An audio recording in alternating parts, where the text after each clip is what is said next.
Hello students and welcome back to Indus Ranjan online classes. कल education reform हम discuss कर चुके थे और उसका फाइनल और एक कंक्लूडिंग वीडियो भी आपको मिल गया होगा। और उससे ज़्यादा हमें एजुकेशन रिफॉर्म्स के बारे में पढ़ना नहीं है और उसके भी नोट्स अगर आप प्रिपेयर कर लेते हो तो दैट विल बी इनफ। ठीक है, मतलब आपके जो एग्जामिनेशन है CDS, NDA, CAPF उसके लिए वो काफ़ी है। ठीक है, अब क्या है कि ये पीछे कुछ एक फैक्ट्स आपको दिखाई दे रहे होंगे।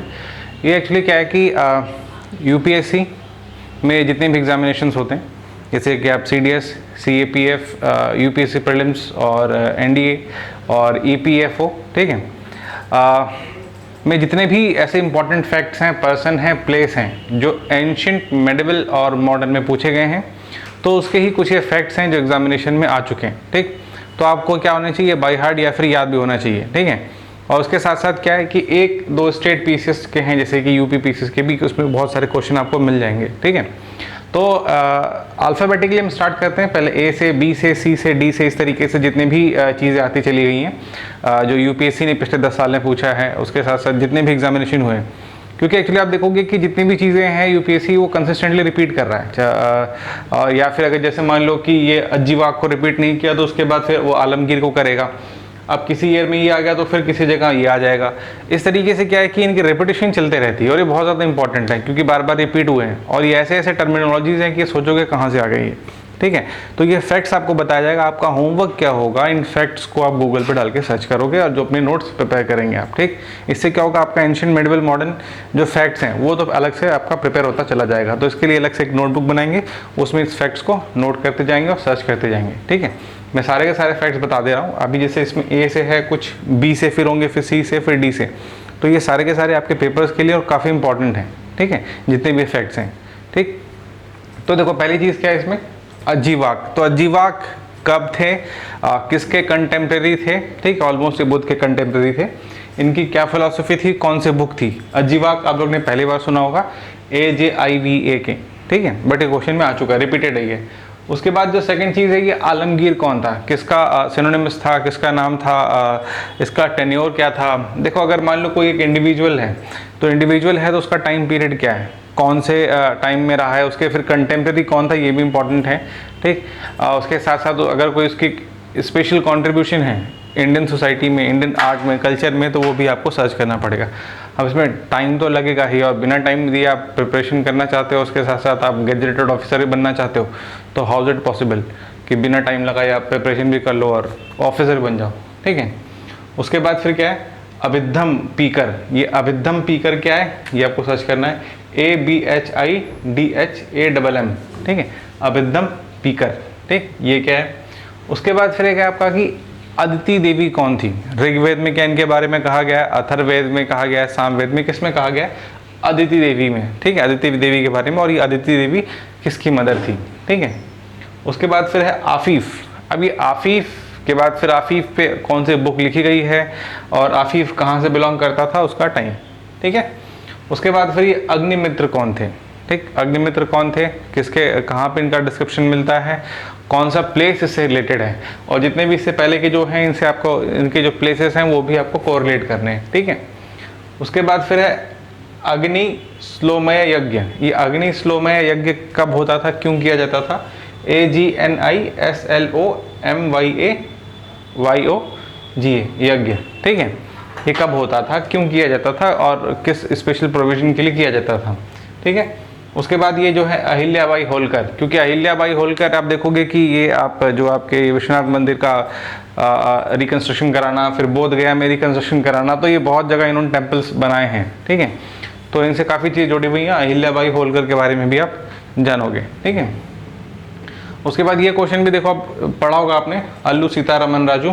ठीक है, जो NCERT की बुक में दिया है, और हैदराबाद के जो थे और उसके साथ साथ इन्होंने रिवोल्ट किया था। ठीक है, अल्लू सीतारमन राजू। ठीक है, उसके बाद फिर अंबिका चरण मजूमदार। अब ये कौन थे, रिवोल्यूशनरिस्ट थे, राइटर थे, क्या थे, और कहाँ पे सबसे ज़्यादा एक्टिव थे? ठीक है, और एक होंगे अंबिका राय चौधरी, उसके बारे में भी आप लिख लेना। एक तो अंबिका चरण मजूमदार हैं, ठीक है, किस स्टेट से बिलोंग करते हैं, बेसिकली असम से बिलोंग करते थे।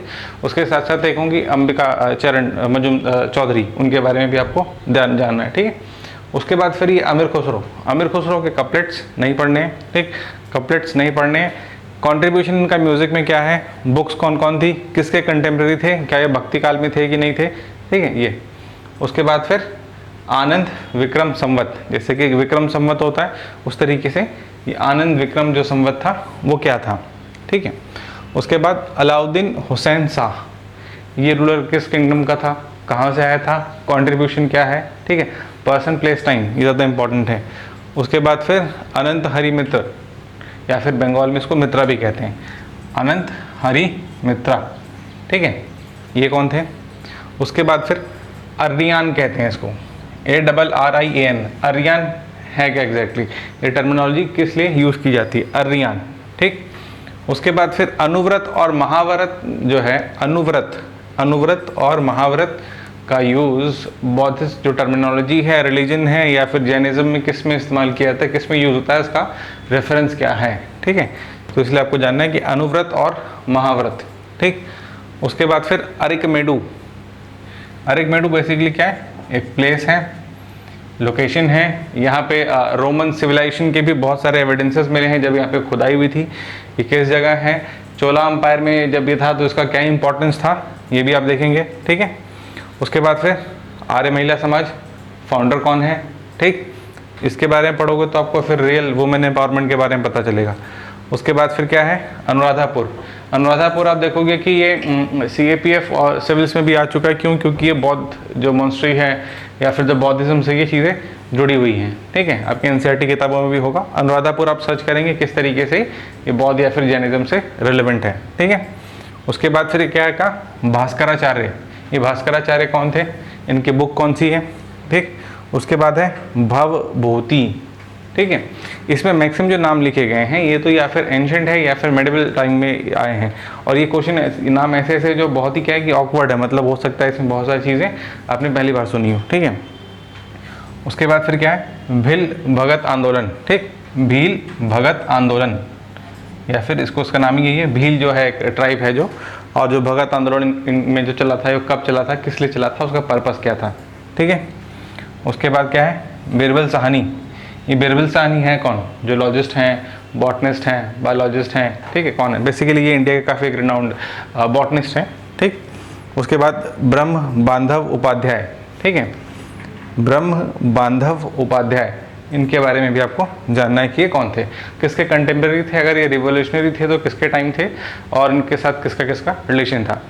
अब इसमें क्या है कि इंपॉर्टेंट देखोगे कि ये जितने भी A से हैं ये ज़्यादातर इसमें आपको हिस्टोरिकल फैक्ट्स और फिगर मिलेंगे। उसके बाद फिर जो B से है इसमें मैक्सिमम क्या है, हिस्टोरिकल है। अब देखो जो आपका पेपर होता है हिस्ट्री का, मैक्सिमम तो उसमें एक तो जो क्वेश्चन है आपका एंशिएंट है, ठीक है। उसके बाद फिर मेडिवल आ गया, फिर मॉडर्न आ गया, ठीक। ज़्यादा जो क्वेश्चन ट्रिकी होते हैं मैक्सिमम क्या होते हैं कि वो एंशिएंट के होते हैं। क्यों, अगर मान लो आपसे पूछ लिया गया कि इसमें अजीवाक, आलमगीर या फिर आर्यन ये चीज़ें क्या हैं, ठीक है, तो आप क्या है इसको फिगर आउट नहीं कर पाओगे, ठीक। कब, एंशिएंट में। मेडिवल में तो चलो किसी ना सिकंदर या फिर लोधी या फिर इस तरीके की चीज़ें आपने पढ़ी होती हैं तो थोड़ा बहुत मैनेज हो जाता है।